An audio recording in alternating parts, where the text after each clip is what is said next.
तो last classes में हम लोग रिलेटिविटी के बारे में थोड़ा बहुत पढ़ चुके हैं, तो उसी चीज़ को हम लोग एक बार ओवरव्यू के रूप में देखते हैं कि रिलेटिविटी में स्टार्ट टू फिनिश हम लोग किस तरह, वो हम लोग आज ग्राफिक्स के माध्यम से देखेंगे थोड़ा सा। ठीक है, तो सबसे पहले जान लेते हैं कि रिलेटिविटी है क्या चीज़।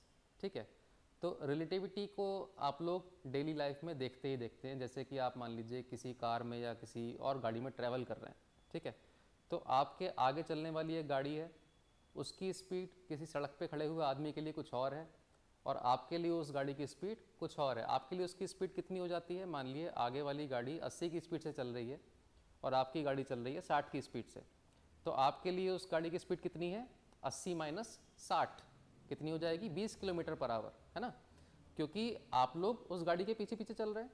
ठीक है, अगर मान लीजिए दोनों की स्पीड सेम हो जाए, आपकी भी 80 दूसरे की भी 80, जैसे मोटरसाइकिल वाले लोग आपस में बराबर बराबर चल के एक दूसरे से बात कर लेते हैं।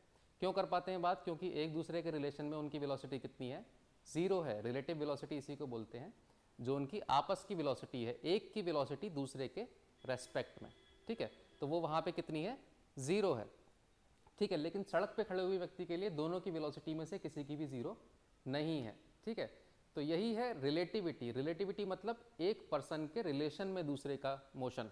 ठीक है, मोशन यहाँ पे कभी भी इंडिपेंडेंट नहीं है, हम मोशन को हमेशा किसी के रिलेशन में पढ़ेंगे।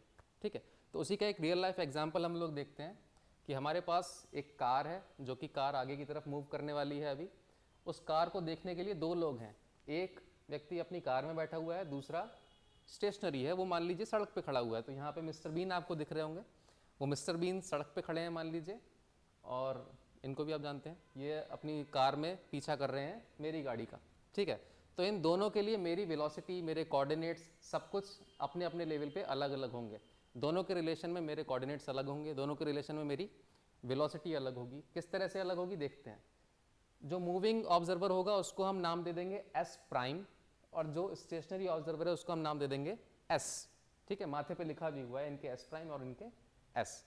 अब देखते हैं कि अगर मेरा मोशन स्टार्ट हुआ मान लीजिए कांस्टेंट वेलोसिटी वी बी से, और ये मेरा पीछा करेगा थोड़ी देर बाद कांस्टेंट वेलोसिटी वी ए से, तो चीज़ें किस तरह से डेवलप होंगी उसको हम देखते हैं। मैंने मूव करना स्टार्ट किया, अब टाइम t इक्वल टू 0 पे इसका मोशन स्टार्ट होता है, ये मेरा पीछा कर रहा है। Time t equal to t पे इसकी पोजीशन मान लीजिए ये आ जाती है। ठीक है, अब इसके हिसाब से मेरी डिस्टेंस क्या है, इसके हिसाब से जो मेरे कोऑर्डिनेट्स हैं वो क्या है, S prime coordinates, x prime, y prime, z prime and t prime. ठीक है, स्पेस टाइम में हमारे पास 4 कोऑर्डिनेट्स होते हैं, 3 कोऑर्डिनेट्स स्पेस के और 1 कोऑर्डिनेट टाइम का। ऐसे ही स्टेशनरी ऑब्जर्वर जो मिस्टर बीन है, उनके लिए ये एस कोऑर्डिनेट्स हैं, x, y, z and t. वहाँ भी 4 कोऑर्डिनेट्स हैं, 3 कोऑर्डिनेट्स स्पेस के और 1 कोऑर्डिनेट टाइम का। ठीक है, अब हमें देखना यह है कि ये दोनों कोऑर्डिनेट्स आपस में किस तरह से रिलेटेड हैं। तो पहले ये देख लेते हैं कि टाइम टी में इसने कितनी डिस्टेंस चल रही है। टाइम टी में कोई आदमी जो वी ए वेलोसिटी से मूव कर रहा है वो कितनी डिस्टेंस चल सकता है, वी ए टी। तो ये डिस्टेंस कितनी हो गई, ये डिस्टेंस हो गई वी ए टी। अब इस व्यक्ति के लिए मेरा कोऑर्डिनेट एक्स वाला कौन सा है, एक्स प्राइम। तो कोऑर्डिनेट का मतलब एक्स डायरेक्शन में इसकी डिस्टेंस मुझसे, तो ये डिस्टेंस कितनी हो जाएगी, ये डिस्टेंस हो जाएगी एक्स प्राइम। ठीक है, ऐसे ही इस ऑब्जर्वर के लिए जो मेरी डिस्टेंस है एक्स डायरेक्शन में, वही उसके लिए मेरा एक्स कोऑर्डिनेट हो जाएगा। तो वो कोऑर्डिनेट कितना होगा, एक्स कोऑर्डिनेट, ये डिस्टेंस है। ठीक है, अब इन दोनों में रिलेशन एकदम साफ दिखाई दे रहा है, उसको हम देख भी लेते हैं। क्या रिलेशन होगा,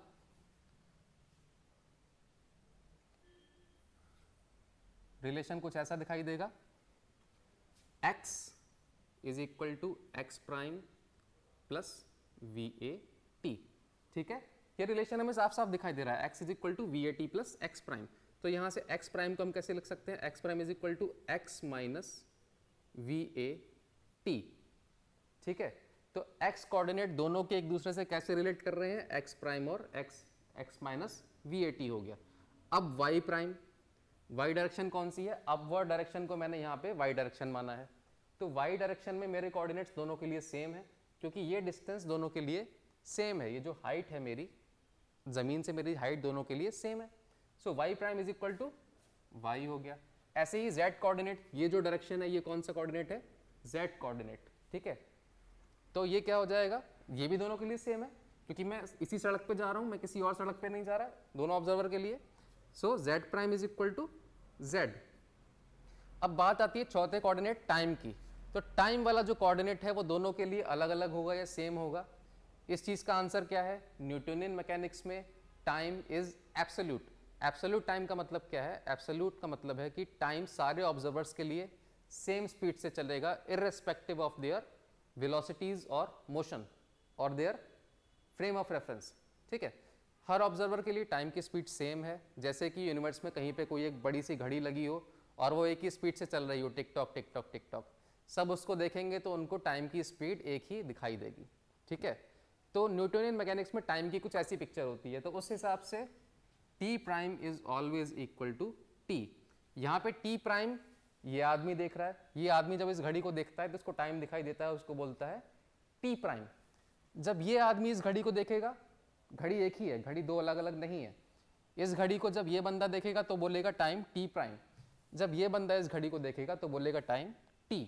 ठीक है, लेकिन न्यूटोनियन मैकेनिक्स में दोनों टाइम एक जैसे हैं। टाइम जनरल लाइफ में भी जब हम लोग देखते हैं तो सबके लिए टाइम की स्पीड एक ही है, सबकी उम्र एक ही स्पीड से बढ़ रही है, भले ही कोई स्टेशनरी बैठा हुआ हो, भले ही कोई कितना काम कर रहा हो, उम्र सबकी एक ही स्पीड से बढ़ती है। तो ये जो पूरा ट्रांसफॉर्मेशन है एक कोऑर्डिनेट सिस्टम से दूसरे कोऑर्डिनेट सिस्टम में, इस ट्रांसफॉर्मेशन का नाम है गैलीलियन ट्रांसफॉर्मेशन। इसका नाम है गैलीलियन ट्रांसफॉर्मेशन। ठीक है, इसको हम अगर इन्वर्स कर देंगे, जैसे इस फॉर्म में लिखा हुआ है, इसको हम बोलते हैं इन्वर्स गैलीलियन ट्रांसफॉर्मेशन, और ये नीचे वाला टर्म है गैलीलियन ट्रांसफॉर्मेशन। ठीक है, क्योंकि एक दूसरे के टर्म में चेंज कर देंगे तो माइनस का फर्क आ जाएगा केवल, और कुछ नहीं। ठीक है, अगर यहीं से हम वेलोसिटी ट्रांसफॉर्मेशन निकालना चाहें तो केवल टाइम डेरिवेटिव लेना होगा। dx prime over dt prime is equal to dx over dt prime minus va dt over dt prime. अब t equal to t prime है तो सीधे सीधे क्या मिल जाएगा? vx prime is equal to vx minus va। va derivative के बाहर क्यों ले लिया था? क्योंकि वेलोसिटी कांस्टेंट है। ये मैथमेटिक्स हम तभी अप्लाई कर रहे हैं जब हम इस वेलोसिटी को कांस्टेंट मान रहे हैं, अदरवाइज ये ऐसा नहीं होगा। अदरवाइज ये इक्वेशन भी ऐसी नहीं होगी, है ना, पोजीशन टाइम के साथ इस तरह चेंज नहीं होगी, है ना। हम लोग जानते हैं जो न्यूटन्स इक्वेशंस पढ़ी हमने मोशन की, s equal to u t plus half a t square, तो ये हमने केवल यू टी कंसिडर किया है, हाफ ए टी स्क्वायर वाले को हमने यहाँ पे इग्नोर किया है। तो अगर हाफ ए टी स्क्वायर ले लेंगे तो ये चेंज हो जाएगा। लेकिन अगर वेलोसिटी टाइम इंडिपेंडेंट नहीं, टाइम इंडिपेंडेंट है, उस केस में आपका ये वैलिड है। ठीक है, तो ये सारी ट्रांसफॉर्मेशन उसी केस के लिए है जिस केस में हमारे ऑब्जर्वर की वेलोसिटी, इस वाले ऑब्जर्वर की वेलोसिटी कांस्टेंट है। अब वो कांस्टेंट चाहे जीरो हो चाहे नॉन जीरो हो, कोई मैटर नहीं करता। कोई फ्रेम अगर इनर्शियल है, वो इनर्शियल दो ही केस में कहा जाएगा, या तो वो स्टेशनरी हो या फिर वो कांस्टेंट स्पीड से मूव करता हो। दोनों ही केसेस क्या हैं? कांस्टेंट वेलोसिटी, क्योंकि जीरो भी एक कांस्टेंट है। ठीक है, सीधी सी बात। तो हम कांस्टेंट मोशन और स्टेडी मोशन, स्टेडी स्टेट, दोनों को एक साथ कंबाइन कर सकते हैं v इक्वल टू कॉन्स्टेंट में। ठीक है, इस ट्रांसफॉर्मेशन को हम बोलते हैं गैलीलियन ट्रांसफॉर्मेशन, जो कि मूविंग ऑब्जर्वर और स्टेशनरी ऑब्जर्वर के कोऑर्डिनेट्स और उनकी पर्सपेक्टिव ऑफ वेलोसिटी, उन दोनों को आपस में रिलेट करता है। ठीक है, अब इनर्शियल फ्रेम को थोड़ा सा और अच्छे से समझने का ट्राई करते हैं, क्योंकि इनर्शियल फ्रेम को समझना थोड़ा सा फिजिकली चैलेंजिंग हो जाता है शुरुआत में। इमेजिन करिए एक बच्चा है, एक कार्ट में बैठा हुआ है, कांस्टेंट वेलोसिटी से वो कार्ट आगे चल रही है। अचानक से बच्चे के दिमाग में आता है कि मैं बॉल को उछालता हूँ। बच्चा बॉल को उछालेगा ऊपर की तरफ तो क्या होगा? बॉल उछलेगी, आगे बढ़ेगी बच्चे के साथ, और अल्टीमेटली आके वो बच्चे के हाथ में ही गिरेगी। ठीक है, आप भी ये चीज़ प्रैक्टिकल कर सकते हैं। आप कार के अंदर बैठे हो, आप बॉल से खेलना चाहें, बॉल को आप उछालेंगे तो बॉल उछल के वापस से आपके हाथ में ही गिरेगी अगर आपने सीधा ऊपर उछाला है। ऐसा क्यों होता है? ऐसा होने की वजह ये है कि आप दोनों के दोनों एक इनर्शियल फ्रेम में हैं, और इनर्शियल फ्रेम में वेलोसिटीज कांस्टेंट रहती हैं। ठीक है, जितनी हॉरिजॉन्टल वेलोसिटी बच्चे के पास थी उतनी ही हॉरिजॉन्टल वेलोसिटीज बॉल के पास भी है। तो हॉरिजॉन्टल डिस्प्लेसमेंट इस बच्चे के रेस्पेक्ट में बॉल का कभी नहीं होने वाला जब तक बच्चा कांस्टेंट वेलोसिटी से मूव कर रहा है। बच्चा कितनी भी ऊंचाई तक बॉल को उछाल दे, बॉल हमेशा उसके हाथ में ही गिरेगी। ठीक है, neglecting the air resistance obviously. ठीक है, एयर रेसिस्टेंस को यहाँ पे हम थोड़ा सा नेग्लेक्ट कर रहे हैं। ठीक है, और वैसे भी स्मॉल वेलोसिटीज के लिए एयर रेजिस्टेंस नेग्लेजिबल है, क्योंकि वो वेलोसिटी पे डिपेंड करता है। जितनी ज़्यादा वेलोसिटी होगी उतना ही ज़्यादा एयर रेजिस्टेंस होगा। तो यहाँ पे नॉर्मल वेलोसिटीज़ में एयर रेजिस्टेंस का इतना कोई प्ले नहीं है। ठीक है, तो इस बच्चे के पर्सपेक्टिव से आप देखिए, बॉल इस बच्चे के हिसाब से कहाँ गई, इस बच्चे के हिसाब से आप देखोगे तो बॉल सीधी ऊपर गई है और सीधी नीचे वापस आई है। लेकिन हमारे पर्सपेक्टिव में क्या है, हमारे पर्सपेक्टिव में बॉल एक पैराबोलिक पाथ पे चल के गई है। पैराबोलिक पाथ क्यों है? क्योंकि हमारे रेस्पेक्ट में बॉल के पास दो वेलोसिटीज हैं। पहली वेलोसिटी जो बच्चे ने उसको इधर की तरफ दी है अपने आप से, अपने मोशन की वजह से। दूसरी वेलोसिटी बच्चे ने जो फोर्सफुली उसको दी है, फोर्सफुली ऊपर की तरफ एक दी है, अपने आप से सामने की तरफ थी। जब भी दो वेलोसिटी के परपेंडिकुलर कंपोनेंट होते हैं तो मोशन का पाथ कैसा होता है? पैराबोलिक पाथ होता है। ये आपने 11th क्लास में अच्छे से पढ़ा हुआ है, प्रोजेक्टाइल मोशन जिसको कहते हैं। ठीक है, आप किसी चीज़ को फेंकोगे तो वो हमेशा पैराबोलिक पाथ पे जाएगा, जैसे आप बॉल फेंकते हैं। ठीक है, अब इसको थोड़ा और एक और एग्जाम्पल से समझते हैं। एक कार्ट यहाँ पे है, इस कार्ट के अंदर एक बुलेट है, इसको फायर करते हैं ऊपर, तो लौट के वापस से उसी कार्ट के अंदर गिरती है। इसलिए गिरती है क्योंकि कार्ट नॉर्मल स्पीड से आगे बढ़ रही थी, जो कि चेंज नहीं हो रही है, टाइम के साथ चेंज नहीं हो रही है, उस स्पीड से आगे बढ़ रही थी।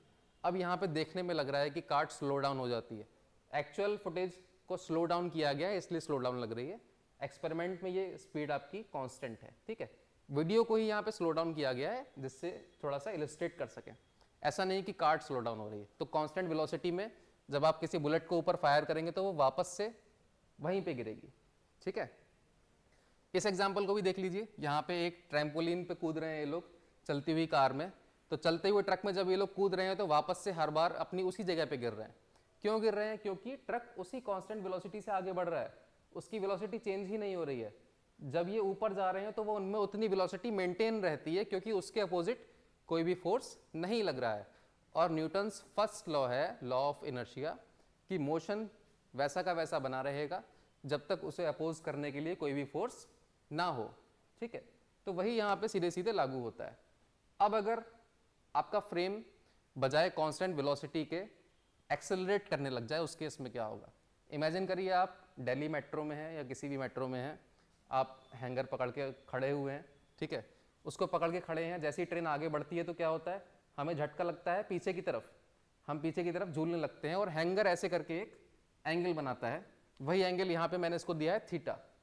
उस एंगल के बनने की वजह क्या है? उसके बनने की वजह ये है कि जब भी कोई ऑब्जेक्ट किसी इनर्शियल फ्रेम को बदल के नॉन इनर्शियल फ्रेम में आती है, जैसे ही कोई ऑब्जेक्ट नॉन इनर्शियल फ्रेम में होगी, उसी इंस्टेंट पे जितना एक्सेलरेशन उस फ्रेम का है उतना ही एक्सेलरेशन उस ऑब्जेक्ट को फील होगा जस्ट अपोजिट डायरेक्शन में।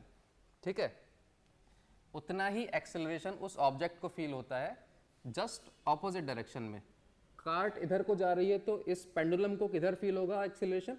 पीछे की तरफ, और सेम अमाउंट में फील होगा। इधर इसका एक्सेलरेशन ए नॉट था तो कार्ट को भी कितना फील, इसको पेंडुलम को भी कितना फील होगा? ए नॉट फील होगा। पेंडुलम के मास को आप इस एक्सेलरेशन से मल्टीप्लाई कर दीजिए, वही हो जाएगा force felt by the pendulum. कितना? F equal to M A not.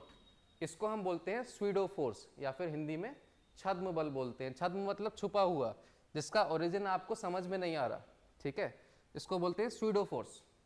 Pseudo force हमेशा पिक्चर में रहेंगे जब भी आपके पास कोई भी नॉन इनर्शियल फ्रेम होगा। ठीक है, चलिए अब इसको बैलेंस करने के लिए इसका टेंशन प्ले में आ जाता है और इसका वेट। इसका वेट और स्वीडो फोर्स, इन दोनों को बैलेंस करते हैं इसके कंपोनेंट टेंशन के। इधर हो गया टी साइन थीटा और इधर हो गया टी कॉस थीटा। ये इसको बैलेंस कर देते हैं तो एंगल हम लोग यहाँ से निकाल सकते हैं इनको इक्वेट करके। ये इसको कैंसिल करेगा और ये इसको कैंसिल करेगा। ठीक है, तो यहाँ से आप निकालोगे T sine theta equal to M A naught, M G equal to T cos theta. दोनों को डिवाइड कर दो, क्या मिल जाएगा?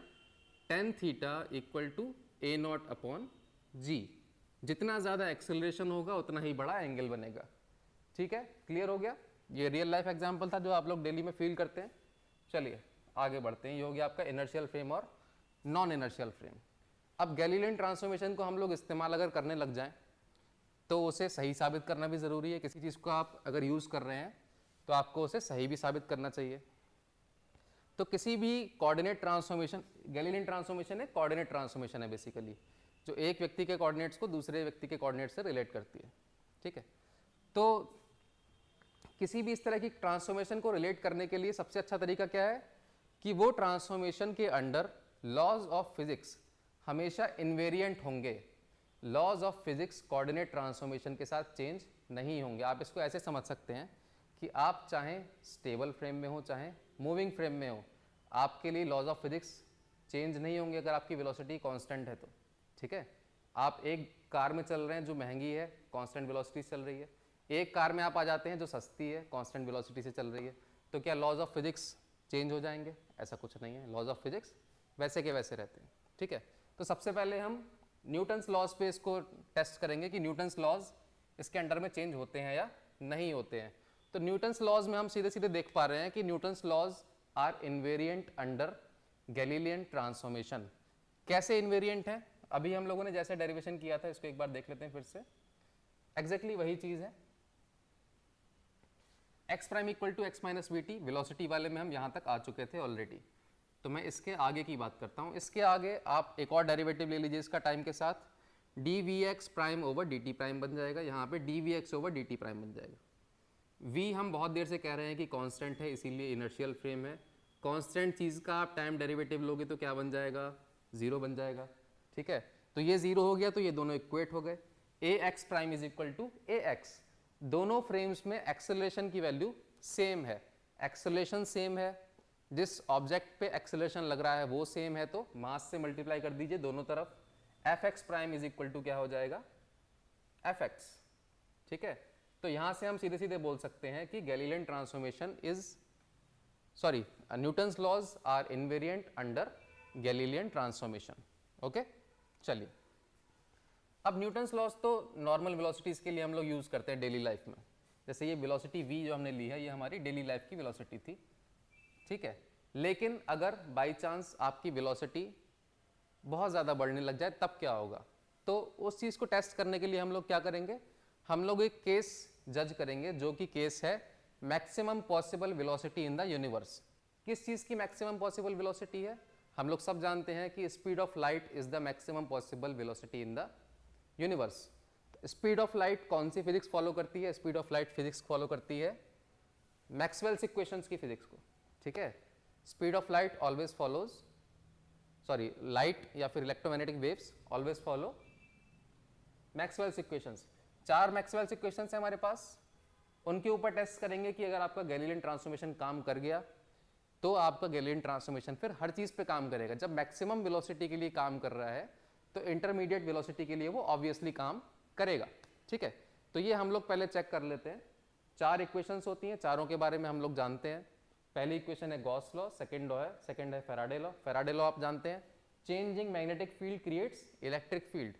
एक कॉइल के पास में आप मैग्नेट लेके जाते हो तो उस कॉइल के अंदर ईएमएफ या फिर इलेक्ट्रिक फील्ड जनरेट होता है, वही यहाँ पे हो रहा है, changing magnetic field creates electric field, इसको बोलते हैं फैराडे लॉ।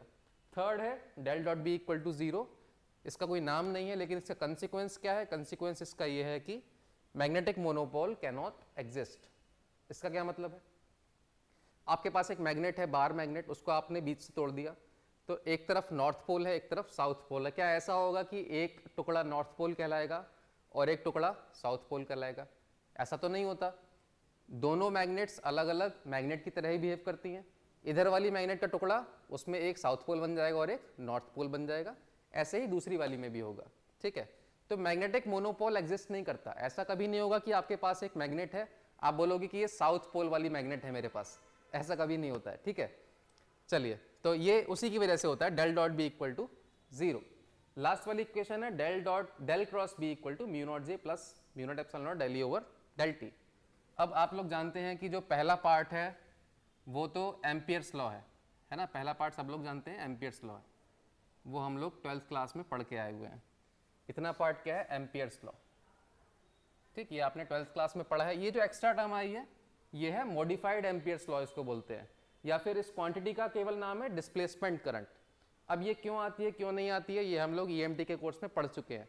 जहाँ पे भी आपके फिजिकल गैप्स हैं सर्किट में, वहाँ की करंट को डिफाइन करने के लिए हम लोग डिस्प्लेसमेंट करंट को यूज़ करते हैं। जैसे कैपेसिटर प्लेट्स के बीच की करंट को हम क्या बोलते हैं? डिस्प्लेसमेंट करंट, ठीक है।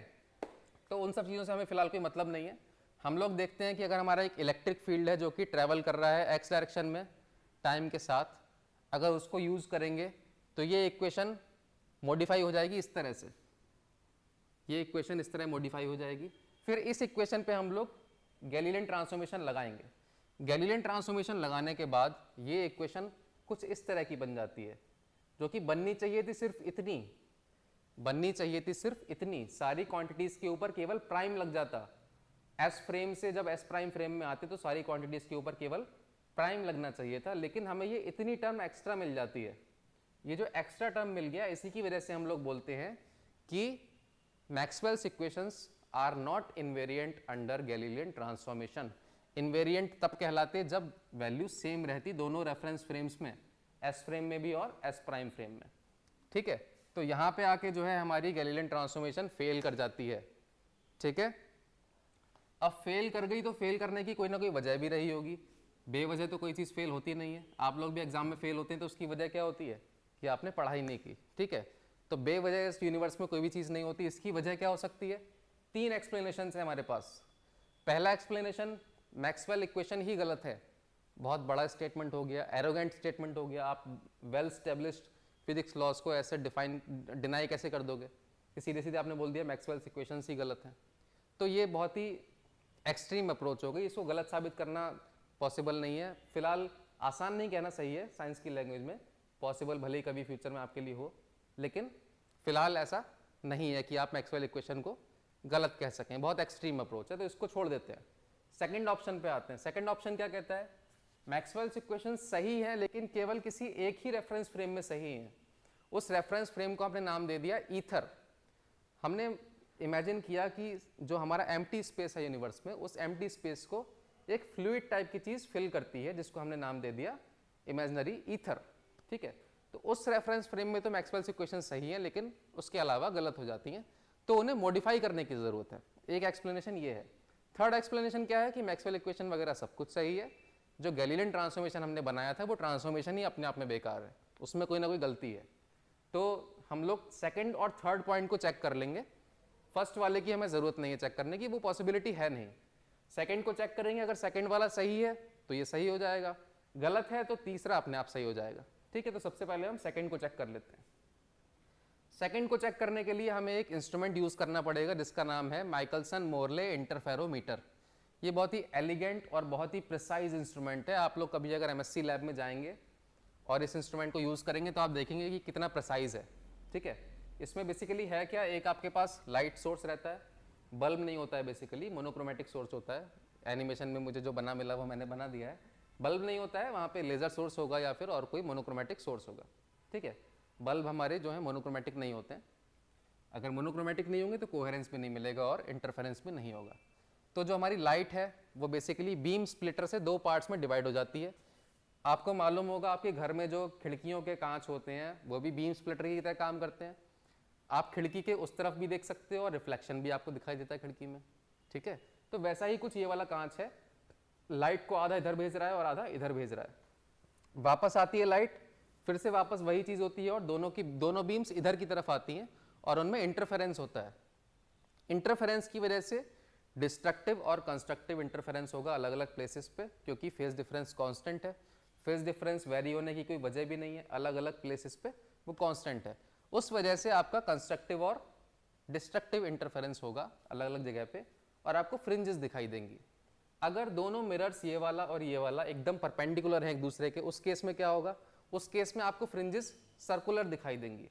लेकिन अगर थोड़ा सा टिल्ट है आपस में, इनमें इस तरह से थोड़ा भी एक दूसरे से टिल्टेड है, उस केस में एक थिन फिल्म बन जाती है एयर की दोनों के बीच में, और आपकी जो फ्रिंजेस हैं वो सर्कुलर ना बन के लीनियर बनती हैं। ठीक है, तो उस केस से हमें मतलब नहीं है, हम सर्कुलर फ्रिंजेस की बात करेंगे। तो अगर ईथर एग्जिस्ट करता है, ठीक है, अगर ईथर एग्जिस्ट करता है तो क्या होगा, देखते हैं आगे। अगर ईथर एग्जिस्ट करता है तो वो स्पेस में कुछ इस तरह से भरा हुआ होगा, जैसे यहाँ पे आपको भरा हुआ दिख रहा है ईथर। उस ईथर के अंदर हमारी अर्थ जो है वो सन के अराउंड रोटेट करेगी। अब जैसे आप पानी के अंदर घूमते हैं तो पानी की आपको एक ड्रिफ्ट फील होती है अपने पीछे की तरफ, वही यहाँ पे सारी ऑब्जेक्ट्स को फील होगा। अर्थ के ऊपर जो भी चीज़ है उसको एक ईथर विंड फील होगी। जैसे आप पानी के अंदर मूव करें तो आपको पानी पीछे जाता मूव हो फील होगा, ऐसे ही अर्थ के हर ऑब्जर्वर को, हर चीज़ को एक ईथर विंड अपोजिट डायरेक्शन में फील होगी। तो वही यहाँ पे दिखाया गया है। पूरा इंस्ट्रूमेंट आप मान लीजिए इस डायरेक्शन में मूव हो रहा है, या फिर दूसरा चीज़ इधर की तरफ एक ईथर विंड चल रही है।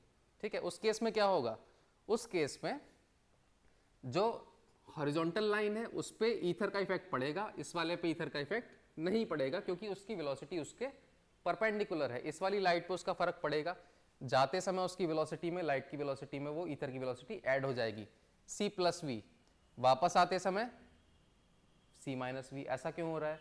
ऐसा इसलिए हो रहा है क्योंकि ईथर यहाँ पे एक मीडियम बन गया। अब आप इमेजिन करिए, ईथर का मतलब हो गया ट्रेन और लाइट का मतलब हो गया ट्रेन के अंदर बैठे हुए आप, ठीक है। अब आपने ट्रेन के अंदर चलना स्टार्ट किया, ऐसे करके आपने ट्रेन के अंदर चलना स्टार्ट किया। उस केस में क्या होगा, आपकी इफेक्टिव वेलोसिटी कितनी हो जाएगी, ट्रेन की वेलोसिटी प्लस आपकी वेलोसिटी। वही यहाँ पे लाइट के साथ हो रहा है, लाइट की वेलोसिटी प्लस ईथर की velocity c plus v. Opposite आते पे जब वो रिफ्लेक्ट होके यहाँ से वापस जाएगी तो उल्टा हो जाएगा। डिस्टेंस दोनों टाइम पे सेम चलनी है उसे l, इसीलिए टोटल टाइम कितना हो गया l upon c plus v, l upon c minus v. इस वाली लाइट के लिए क्या होगा, इस वाली लाइट के लिए ये होगा, जब ये वापस आएगी तो ये पूरा सेटअप आगे जा चुका होगा, तो इसका पाथ ऐसा बनेगा, ठीक है। तो इस पाथ को हम लोग पाइथागोरम थ्योरम से सॉल्व कर सकते हैं और टाइम इसके लिए निकाल सकते हैं। अब दोनों बीम्स के बीच में टाइम डिफरेंस आ गया, ये वाला टाइम माइनस ये वाला टाइम, तो टाइम डिफरेंस को हम रिलेट कर देंगे फेज डिफरेंस से और वहां से हमें फ्रिंजेस बनती हुई दिखाई देंगी, जो पहले वाली फ्रिंजेस से थोड़ी सी शिफ्टेड होंगी। बिना मोशन के फ्रिंजेस ऐसी बन रही थी, अब की बार जो फ्रिंजेस बनेंगी वो थोड़ा सा शिफ्ट हो जाएंगी क्योंकि आपका फेज डिफरेंस चेंज हो गया है इस मोशन की वजह से, ठीक है। ये एक्स्ट्रा फेज डिफरेंस है। इंस्ट्रूमेंट में जो फेज डिफरेंस पहले से था उसमें ये वाला फेज डिफरेंस आप ऐड कर दोगे, फेज डिफरेंस चेंज हुआ तो फ्रिंजेस की लोकेशन भी चेंज हो गई। अब आगे देखते हैं, जब तक फेज डिफरेंस कांस्टेंट रहता है तब तक फ्रिंजेस आपकी स्टेशनरी रहेंगी, ठीक है। इस केस में भी जब तक आप ईथर विंड को कंसीडर कर रहे हो केवल, तब तक फेज डिफरेंस तो आपका कांस्टेंट है, भले ही चेंज होके कांस्टेंट हुआ है। पहले आप देखोगे कि यहाँ पे अलग तरह का था फेज डिफरेंस, यहाँ पे अलग तरह का है, लेकिन टाइम के साथ कांस्टेंट है, टाइम के साथ वो वेरी नहीं कर रहा है, इसीलिए आपकी फ्रिंजेस स्टेशनरी हैं। अब अगर मेरे दिमाग में आया कि मैं इस इंस्ट्रूमेंट को 90 डिग्री घुमाना स्टार्ट कर दूं, 90 डिग्री घुमाने से क्या होगा, जो ईथर के परपेंडिकुलर था वो पैरेलल आने लगेगा और जो पैरेलल था वो परपेंडिकुलर जाने लगेगा, तो फेज डिफरेंस कंटिन्यूअसली चेंज होगा। कंटिन्यूअसली चेंजिंग फेज डिफरेंस आपके फ्रिंजेस को भी कंटिन्यूअसली चेंज करेगा या फिर शिफ्ट करेगा।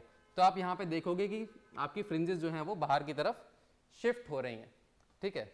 लेकिन ऐसा हुआ कुछ नहीं जब ये एक्सपेरिमेंट किया गया, सब मुंगेरी लाल के सपने निकल के आए और ऐसा कुछ भी हमें देखने को नहीं मिला, ऐसा कोई शिफ्ट हमें नहीं मिला, फ्रिंजेस जैसी थी वैसी की वैसी बनी रही इस रोटेशन के बावजूद, ठीक है। तो इस सिंपल से एक्सपेरिमेंट ने ईथर की पॉसिबिलिटी को डिनाई कर दिया कि ईथर जैसी कोई चीज़ एग्जिस्ट नहीं करती है, ये एक इमेजिनरी आइडिया था, ठीक है। तो जो हमारा सेकंड अजम्पशन था कि शायद ईथर जैसी कोई चीज़ है और मैक्सवेल्स इक्वेशंस को मॉडिफिकेशन की ज़रूरत है, वो रॉन्ग हो गया। तो केवल एक ही एक्सप्लेनेशन बचा कि गैलीलियन ट्रांसफॉर्मेशन ही गलत है। अब गैलीलियन ट्रांसफॉर्मेशन गलत साबित हो गया, ठीक है। अब आपने एक चीज़ को गलत साबित कर दिया है तो आपको सही चीज़ भी तो बतानी पड़ेगी। सही चीज़ बताने के लिए कौन आगे आया, आइंस्टाइन। आइंस्टाइन ने बोला कि गलती क्या है, गलती सिंपली एक ही है कि हम टाइम को एब्सोल्यूट मान रहे हैं। टाइम ऑब्जर्वर पे अलग अलग डिपेंड करता है कि कौन सा ऑब्जर्वर चीज़ को देख रहा है, वो खड़ा हुआ है या मूव कर रहा है, इस बात पे डिपेंड करता है कि वो कितना टाइम ऑब्जर्व करेगा। ऐसा नहीं है कि यूनिवर्स में कहीं पे कोई एक घड़ी लगी हुई है और वो एक ही स्पीड से सबके लिए चल रही है, ठीक है। बहुत ही बेसिक सा सिंपल आइडिया है लेकिन बहुत ही ब्यूटीफुल आइडिया है, एलिगेंट आइडिया है, ठीक है। तो आइंस्टाइन ने बेसिकली दो एजम्पशंस पे, एक तो time is not absolute, time is subjective, दूसरा speed of light. Speed of light एक नेचुरल कांस्टेंट है, सारी यूनिवर्स में सबसे जो हाईएस्ट पॉसिबल स्पीड है वो क्या है, speed of light. Speed of light से ज़्यादा यूनिवर्स में किसी भी चीज़ की स्पीड पॉसिबल नहीं है। तो इस चीज़ को भी आइंस्टाइन ने पिक्चर में लिया और उसके बेसिस पे दो उसने पॉस्टुलेट्स दिए अपने। पहला पॉस्टुलेट क्या कहता है, पहला पॉस्टुलेट कहता है कि laws of physics are same for all inertial observers. जो भी ऑब्जर्वर इनर्शियल फ्रेम में है उसके लिए लॉज ऑफ फिजिक्स सबके लिए आपस में सेम होंगे। अगर दो ऑब्जर्वर्स अलग अलग इनर्शियल फ्रेम में हैं तो दोनों के लिए लॉज ऑफ फिजिक्स सेम होंगे। ये हम डिस्कस कर चुके हैं अभी जब हम इनर्शियल फ्रेम पढ़ रहे थे, है ना, एग्जाम्पल से हम लोगों ने बॉल वाला एग्जाम्पल से देखा था। जब भी आप इनर्शियल फ्रेम में हैं आप ये नहीं बता पाएंगे कि आप मूव कर भी रहे हैं या नहीं कर रहे हैं जब तक आपको कोई थर्ड पर्सपेक्टिव ना मिल जाए। इमेजिन करिए कि आप एक प्लेन के अंदर बैठे हुए हैं, प्लेन की विंडोज़ ब्लैक करी हुई हैं, बाहर नहीं देख सकते आप, कोई टर्बुलेंस नहीं है, प्लेन एकदम स्मूथली नॉर्मल कांस्टेंट स्पीड से जा रहा है। मैं इस बात की गारंटी दे सकता हूँ कि आप ऐसा कोई एक्सपेरिमेंट नहीं है दुनिया में जो आप कर सकें जो ये बताए आपको कि आप मूव कर रहे हैं या प्लेन हवा में रुका हुआ है। ऐसा कोई एक्सपेरिमेंट आप नहीं कर सकते जिससे आप बता सकें कि प्लेन मूविंग है या रुका हुआ है।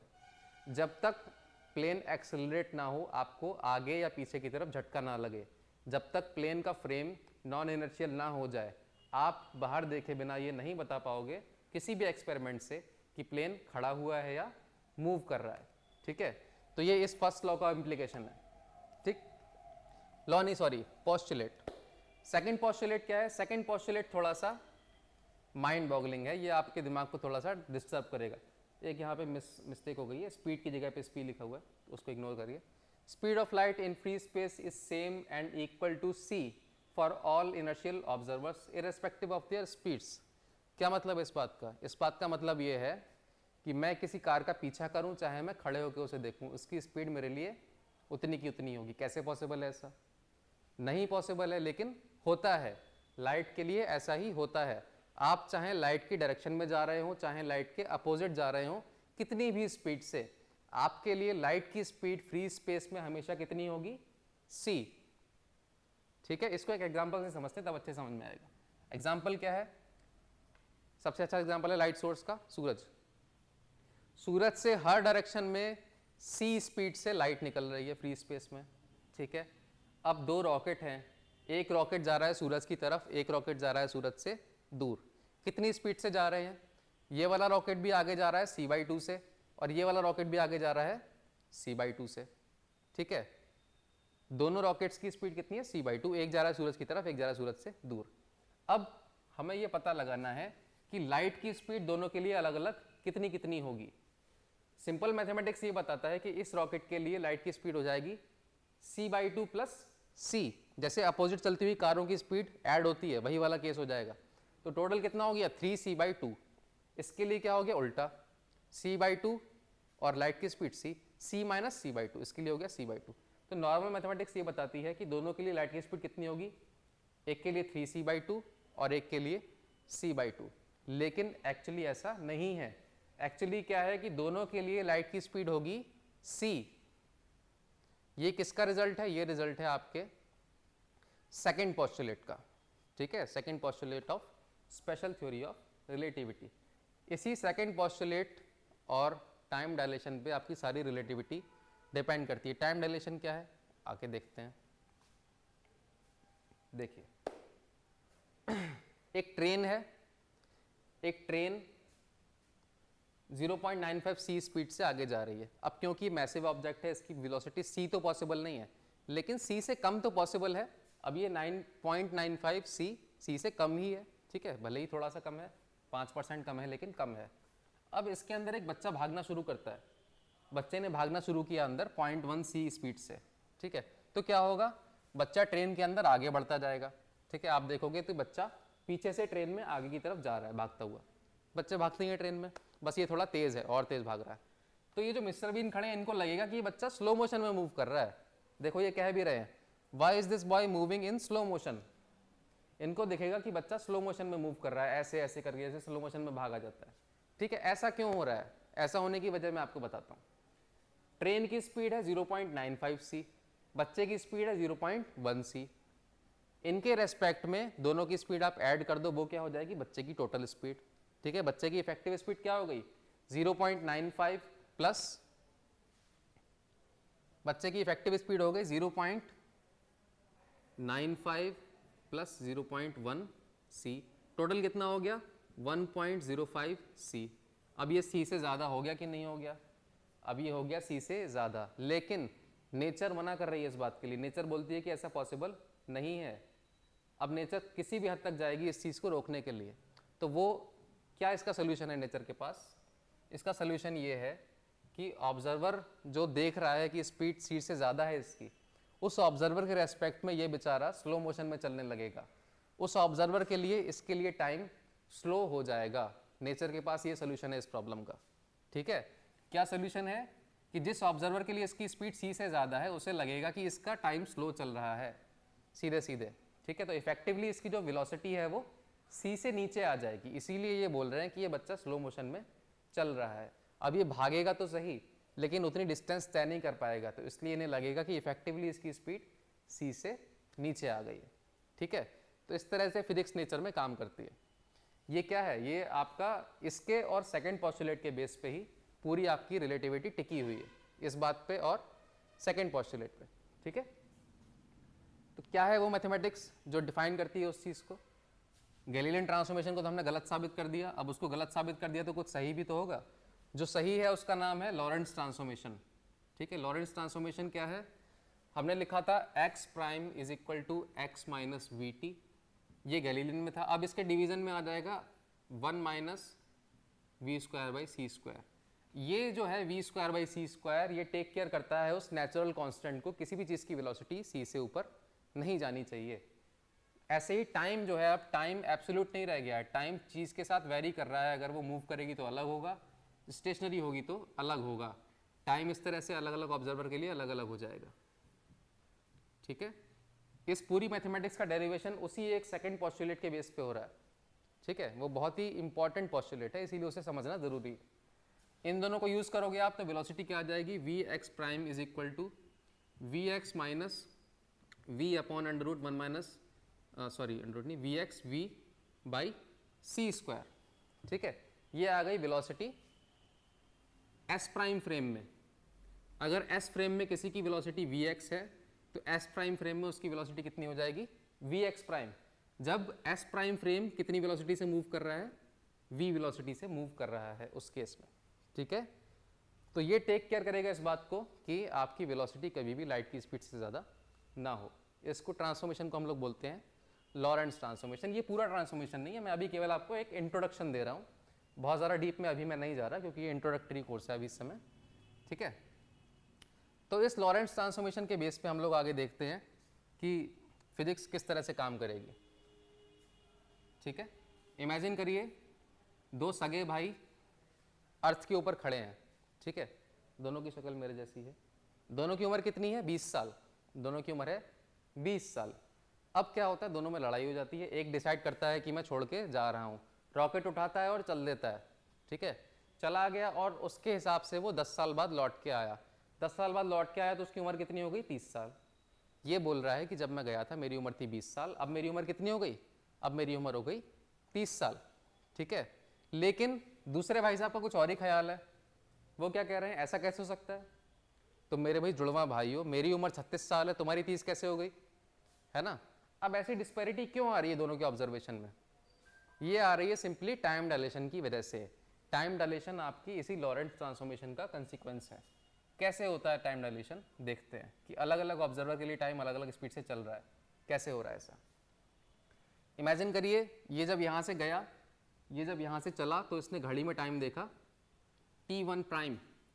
ठीक है, ये मूविंग ऑब्जर्वर था तो इसके लिए हमने बोल दिया t1 प्राइम। इसके लिए हो गया t1, घड़ी एक ही है, ये उस घड़ी को देख रहा है और ये भी उस घड़ी को देख रहा है। जब ये उस घड़ी को देखता है तो टाइम को बताता है t1 प्राइम, जब ये देखता है तो बताता है t1। t1 प्राइम और t1 आपस में रिलेटेड कैसे हैं, इस तरह से। यह inverse transformation v x1 upon c square divided by under root 1 minus we square by C square. ऐसे ही t2, जब ये लौट के आया तो टाइम क्या था, t2, तो लौट के आके टाइम देखा तो उसने बताया कि मेरी घड़ी में टाइम है t2 प्राइम, तो ये भाई दूसरे भाई ने बताया कि t2 टाइम है, v x2 upon c square. अब मान लीजिए टाइम डिफरेंस हो गया दोनों का t2 माइनस t1, तो टोटल टाइम टेकन ये हो गया t2 prime minus t1 prime. जो दूसरा चीज़ है ये आपस में कैंसिल हो जाएगी, क्यों, घड़ी की इनिशियल पोजीशन और फाइनल पोजीशन सेम है। घड़ी इनिशियली भी अर्थ पे उसी जगह पे थी और फाइनली भी उसी जगह पे आई है। So x1 is equal to x2, sorry prime था यहाँ पे, x1 prime and x2 prime, तो दोनों पोजीशंस जो है वो सेम है, इसीलिए ये वाली क्वांटिटी कैंसिल हो जाएगी, बचेगा क्या नीचे केवल। ठीक है, अब t2 prime minus t1 prime की वैल्यू क्या है, 10। ये गया था 10 साल के लिए अपनी घड़ी के हिसाब से। कितनी वेलोसिटी से गया था? 0.8 c। इसको लगा देते हैं नीचे, क्या बन जाएगा? 1 माइनस 0.8 का स्क्वायर, सी स्क्वायर से सी स्क्वायर कैंसिल। इसको सॉल्व करोगे आप तो क्या मिलेगा? 10 अपॉन अंडर रूट 1 माइनस 0.64, है ना। 8 का स्क्वायर क्या होगा? 0.8 का 0.64। 1 माइनस 0.64 क्या मिल गया? 0.36। 0.36 का स्क्वायर रूट क्या हो गया? 0.6। 10 upon 0.6, 10 upon 0.6 is equal to 16.67। ठीक है, तो इस ऑब्जर्वर को लगा कि ये 16.6 साल के लिए गया है, इसको लग रहा है कि ये 10 साल के लिए गया था। तो 16.6 को आप ऐड कर दीजिए, इसकी एज कितनी हो गई? 36.6। इसकी एज कितनी हो गई? 30। दोनों की एज अलग अलग है बायोलॉजिकली, और ये कोई ना जादू है ना टोना है, ठीक है। ये एक्चुअली उनकी बायोलॉजिकल एज इतनी ही है। इसकी एज इस समय है 36 साल और इसकी एज है 30 साल। रियल लाइफ में अगर कोई केपेबल है इतनी स्पीड अप्रोच करने का, अगर किसी के पास कैपेबिलिटी है इतनी स्पीड तक जाने की और वो 10 साल के लिए जाता है, तो एक्चुअली ऐसा होगा। ये कोई ना जादू है ना झूठ है, ठीक है। एक्चुअली इतना डिफरेंस आ जाएगा दोनों की एज में, ठीक है। अब इसको पैराडॉक्स नाम क्यों दे रहे हैं? पैराडॉक्स सिर्फ इस वजह से है क्योंकि आप बता नहीं सकते कि कौन मोशन में था कौन नहीं। अगर बता सकते हो तो पैराडॉक्स नहीं रहेगा। पैराडॉक्स केवल तब तक है जब तक आप ये ना बता पाओ कि दोनों में से मोशन में कौन है। अब मान लीजिए कि आपके पास रेफरेंस के लिए कोई थर्ड पॉइंट नहीं है, आपके पास केवल अर्थ है, रॉकेट है और ये दोनों भाई हैं। अब ये जब रॉकेट लेके जाता है, जब ये रॉकेट लेके जा रहा है, तो उस केस में आपको कैसे पता कि कौन आगे बढ़ा है? मान लीजिए ये रॉकेट लेके गया, ठीक है। अगर ऑब्जर्वेशन लेने के लिए कोई थर्ड पॉइंट नहीं है, उस केस में ये भी तो लग सकता है कि रॉकेट वहीं का वहीं था, रॉकेट वहीं का वहीं था, ये अर्थ को लेके कहीं चला गया, ये भी तो बोल सकते हैं, है ना। दोनों चीज़ें आपस में सही हैं, दोनों चीज़ें आपस में सही हैं। रिलेटिव वेलोसिटी में इस बात का मैटर बहुत कम करता है कि कौन एक्चुअली मोशन में था। जब तक उन्हें पता नहीं है तब तक वो नहीं बता सकते, जब तक थर्ड पॉइंट नहीं देखेंगे। या तो सूरज देख लो, यहाँ पे सूरज आप देख लोगे तब पता चल जाएगा, लेकिन जब तक आसमान में कोई थर्ड रेफरेंस पॉइंट नहीं है तब तक आप नहीं बता सकते कौन मोशन में था। तो उस टाइम पे मैथमेटिक्स बदल जाएगी। उस टाइम पे ये जाएगा 36 साल के लिए और ये जाएगा 30 साल के लिए, ठीक है। उल्टा हो जाएगा, इसकी ऑब्जर्वेशन रहेगी 36 साल, इसकी रहेगी 30 साल, ठीक है। तो अब बात ये आ जाएगी कि दोनों में से कौन सी बात सही है, इसीलिए इसका नाम है एक पैराडॉक्स। पैराडॉक्स को सॉल्व करने के बहुत सारे तरीके होते हैं, सबका अपना अपना एक्सप्लेनेशन होता है। इसका एक्सप्लेनेशन आप अभी फिलहाल ढूंढिए, हम आने वाली क्लासेस में इसको डिस्कस करेंगे कि इसमें से कौन सी बात सही है, ठीक है। बहुत सारे एक्सप्लेनेशन है इसके, अभी मैं आपके लिए ओपन प्रॉब्लम की तरह छोड़ के जाता हूँ इसको, ठीक है। लास्ट हम लोग देखते हैं रिलेटिविस्टिक मास और रिलेटिविस्टिक एनर्जी को। रिलेटिविस्टिक मास बेसिकली, मास भी आपका टाइम के साथ चेंज हो रहा है अगर आपकी वेलोसिटी अलग है। पेन ले लेते हैं, पीला चमकेगा अलग से। m is equal to M naught, अभी मैं आपको इसका डेरिवेशन नहीं बता रहा हूँ क्योंकि अभी ये इंट्रोडक्शन है। m is equal to M naught upon under root 1 minus we square by C square. अगर आप मोशन में हो किसी के रेस्पेक्ट में तो उसको लगेगा कि आप भारी होते जा रहे हो, ठीक है। उसके हिसाब से आपका वजन बढ़ता जाएगा, ठीक। इसी तरह से आपका मोमेंटम है, p is equal to M naught v upon under root 1 minus we square by C square, ठीक है। मास चेंज हुआ, मोमेंटम भी चेंज हो गया। चलिए लास्ट क्या है? Relativistic energy. अब एनर्जी जो है वो निकालने का तरीका क्या होगा उसको हम थोड़ा डिटेल में देखेंगे, कैसे निकाल सकते हैं इसकी काइनेटिक एनर्जी। तो काइनेटिक एनर्जी बेसिकली होती है increment in kinetic energy is equal to work done on the object F dot d x.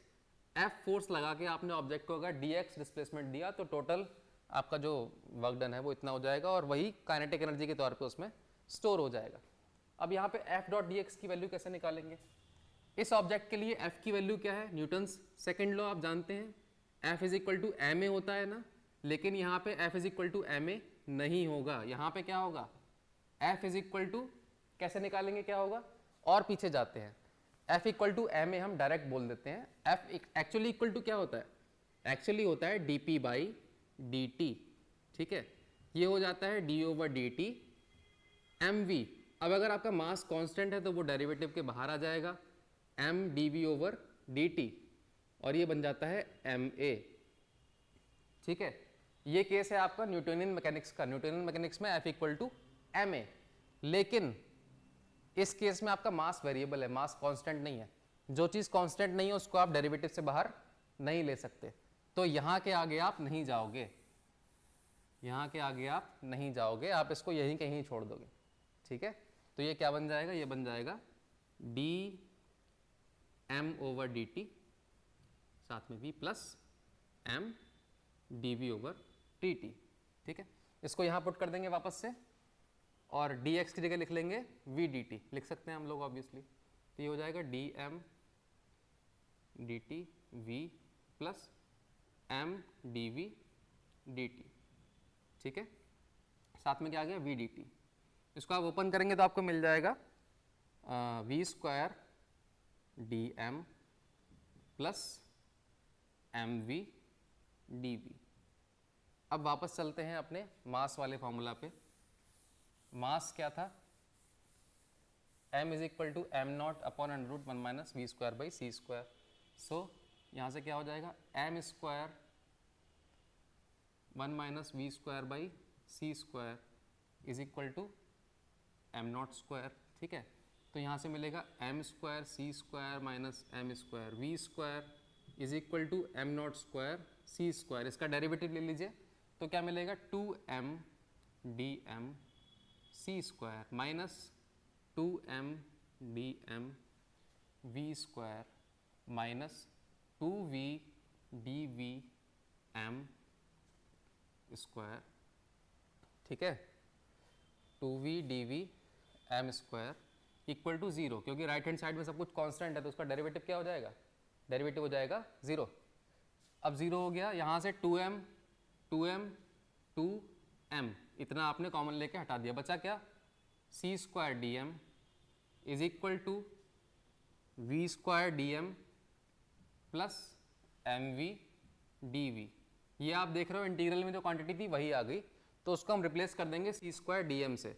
So this is equal to kinetic energy is equal to integral C square D M equal to क्या बन जाएगा, integral C square बाहर आ गया, अंदर बच गया D M. D M का integral क्या होगा, m। अब m की दो वैल्यूज आएंगी, at zero velocity and at velocity v। तो जो v वेलोसिटी पे उसकी वैल्यू है वो क्या है, m, और जीरो वेलोसिटी पे कितनी है, m नॉट, रेस्ट मास। तो kinetic energy is equal to M C square minus m naught c square. ठीक है, so m C square is equal to kinetic energy plus rest mass energy. तो यहाँ से आ गया total energy E is equal to M C square. ये बहुत ही famous formula है जो आप बचपन से अभी तक देखते आ रहे होंगे। फिजिक्स का मतलब ही इस फॉर्मूले को बना दिया गया है। ये फॉर्मूला आज आप लोग देख लीजिए कैसे निकल के आता है। ठीक है, E equal to M C square. ठीक, तो आज जो है हम लोग यहीं तक रखते हैं। इसके आगे जो हमारी टॉपिक्स जो हमने शॉर्ट में मार दिया आज थोड़े से, उसको हम डिटेल में पढ़ेंगे। और भी आगे चीज़ें पढ़नी है, लेंथ कॉन्ट्रैक्शन वगैरह। ठीक है, और एनर्जी का टर्म जो है वो मोमेंटम के टर्म में भी हम लोग देखेंगे। वो सब चीज़ें बाकी हैं तो वो हम नेक्स्ट क्लास में करते हैं। आज के लिए इतना ही रखते हैं। ठीक है, चलिए बाद में मिलते हैं।